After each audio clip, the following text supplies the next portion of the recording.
Mga reels na wala ng music, paano ba i-check yung naka-turn off na music sa reels? Manisundan guys, i-click lang ay arita sa screen guys, i-click ang Facebook,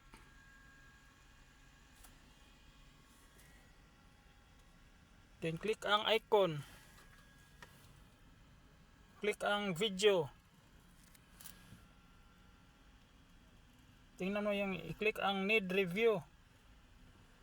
Mo na siya naka-turn off guys, yung nakapula, naka-turn off ang yung music, naka-copyright. Then click ang three icon, i-click ang replace audio, so click ang continue. Dito tayo, mamili na tayo dito.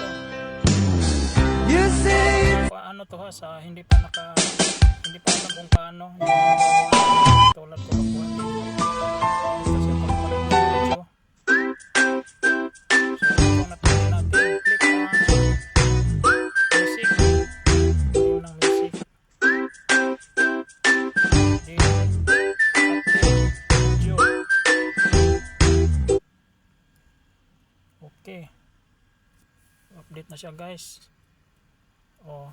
Tapos balik tayo, click ang back,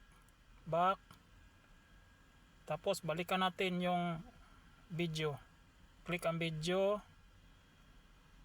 Wala na siya guys, na-update na guys.